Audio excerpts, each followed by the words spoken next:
जब इकट्ठा हो जाते हैं, कश्मीर से लेके कन्याकुमारी तक पूरे भारत के लोग, चाहे एक एक, दो दो, चार चार, 10 10, 20 20, 50 50, तो कुछ बात हो ही जानी चाहिए।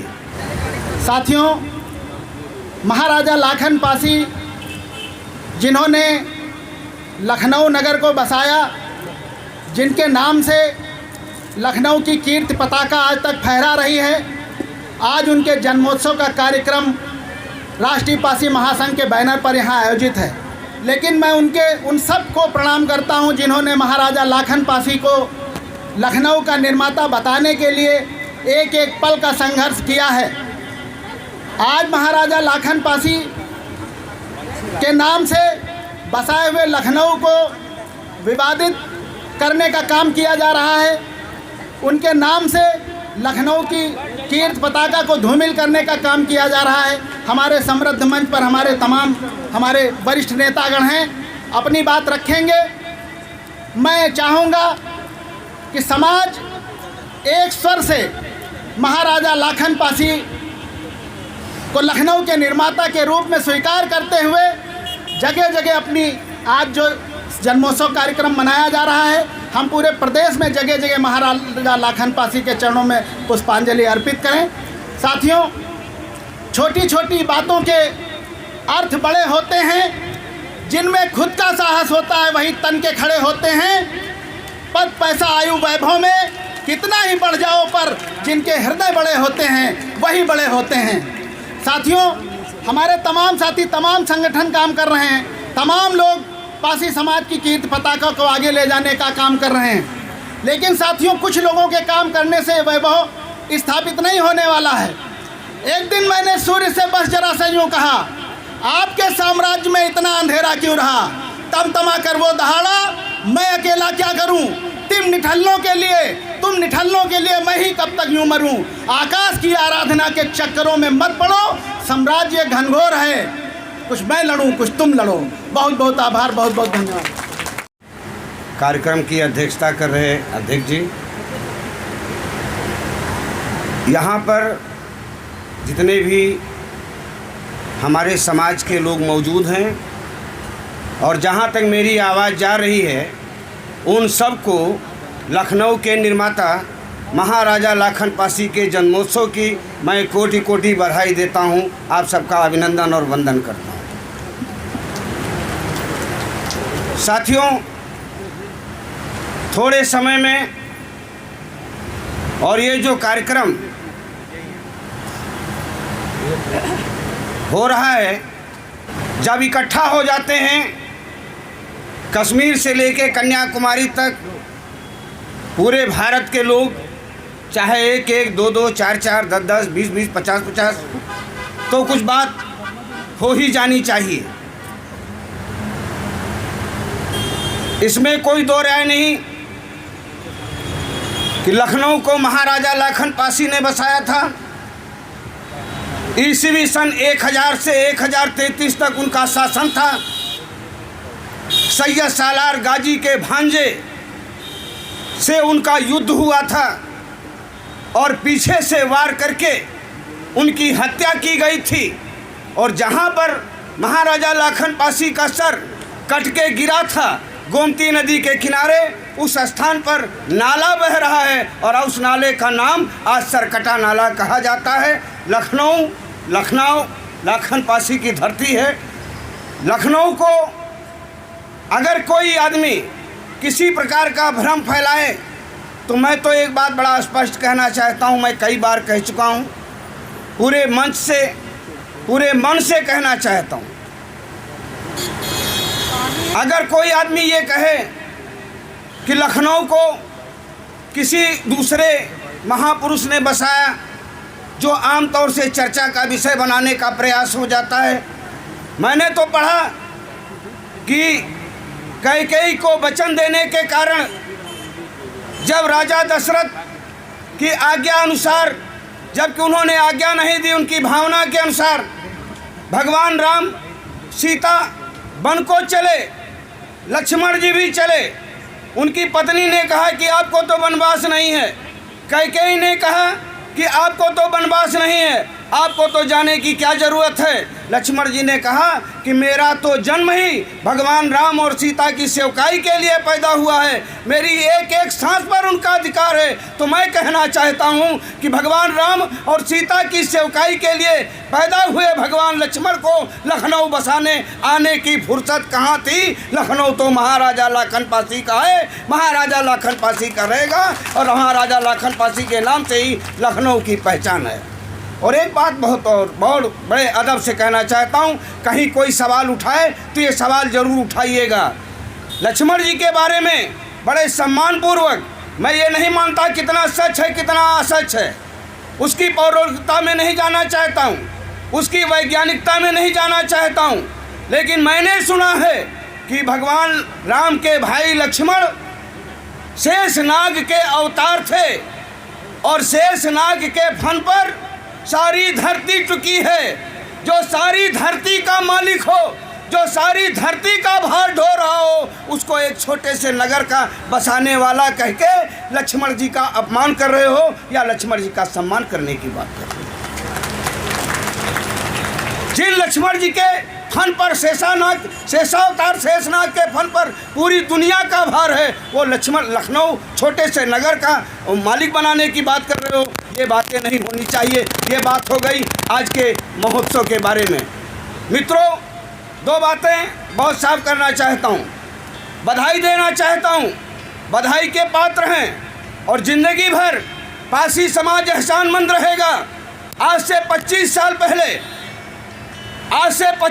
पहले राष्ट्रीय पासी महासंघ के बैनर के नीचे जब लक्ष्मी प्रसाद रावत जी ने 16 अक्टूबर को महाराजा लाखन पासी का जन्मोत्सव मनाने का काम शुरू किया, तो आज मैं कह सकता हूं कि उत्तर प्रदेश के कई जिलों में और देश के कई कोने में 16 अक्टूबर को महाराजा लाखन पासी का जन्मोत्सव मनाया जा रहा है। इसकी लिए बधाई के पात्र सिर्फ और सिर्फ लक्ष्मी प्रसाद रावत हैं, दूसरा कोई नहीं है। ये चमचागिरी नहीं है, ये इतिहास है, ये सच्चाई है। और आज की तारीख में अगर लखनऊ में 4 कार्यक्रम हो रहे हैं तो गौर करिएगा, ये महाराजा लाखन पासी का सम्मान करने के लिए नहीं हो रहे हैं।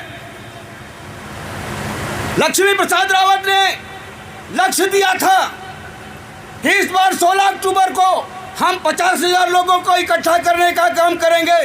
इसलिए एक कार्यक्रम कासिम बिरबिरिया में लगा दिया गया, एक कार्यक्रम झंडेश्वर बाबा अकरादू में लगा दिया गया और एक कार्यक्रम गोमती नदी के किनारे लगा दिया गया।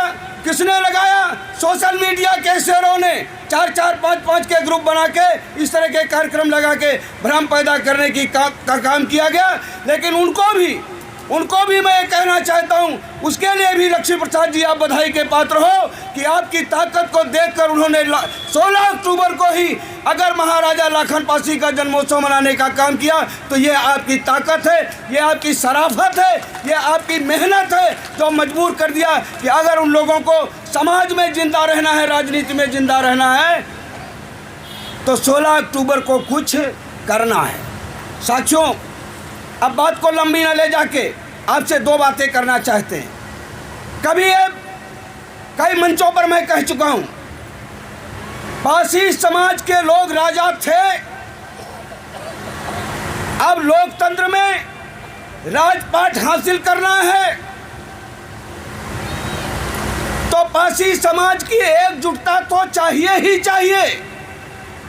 पासी समाज को, अगर पासी समाज के लोग ये कहते हैं कि हम शासक कौम रहे हैं, तो हमको शासक जमात बनना पड़ेगा, हमको नेतृत्वकर्ता की जमात में शामिल होना पड़ेगा और हमको पासी ही नहीं पूरे समाज का नेतृत्व करने की क्षमता अपने अंदर पैदा करनी पड़ेगी। ये बात तय कर लीजिए आप।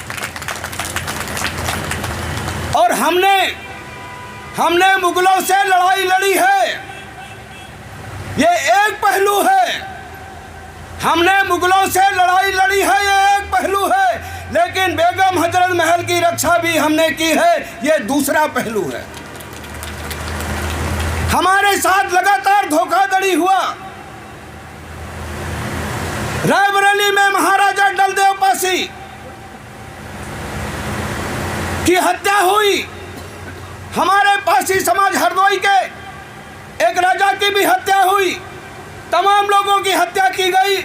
कौन लोगों ने किया? किसी ने भी किया जिनको हम बर्दाश्त नहीं हो रहे थे। लेकिन हमने तो रायबरेली में बाहैसियत महाबली बीरा पासी हमने तो ठाकुर समाज के राजा महाराजा की भी रक्षा करने का काम किया है। हमने बीरा पासी बनकर उनकी भी हिफाजत करने का काम किया है। हमने तो सबका काम किया है। और आज की तारीख में यहाँ कोई कारखाना खोलने बम्बई से आ जाए और चौकीदार ढूंढना हो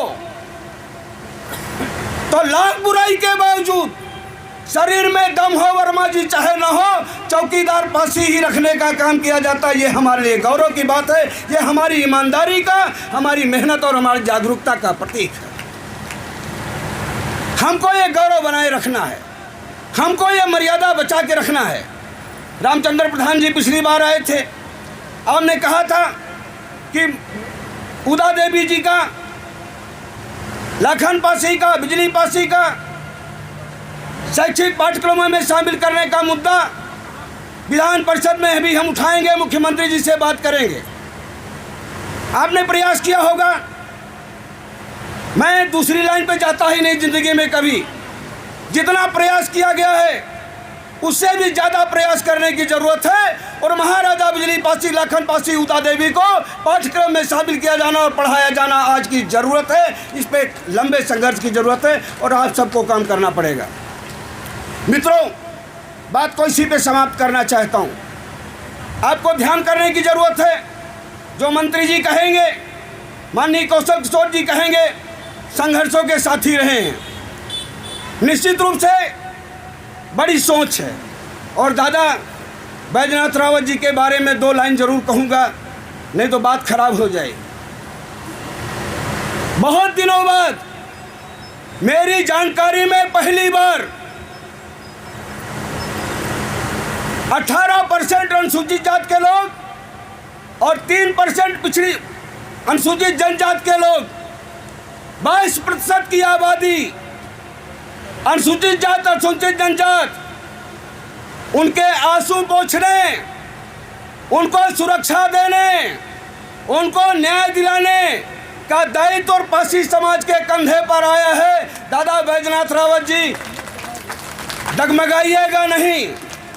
उम्र के इस पड़ाव पर हैं, तमाम उतार चढ़ाव देखे हैं।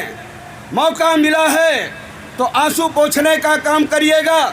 दबाव आएंगे, निश्चित तौर से दबाव आएंगे, जो पार्टी में नहीं होता। एक छोटा सा बात याद आ गई मुझे।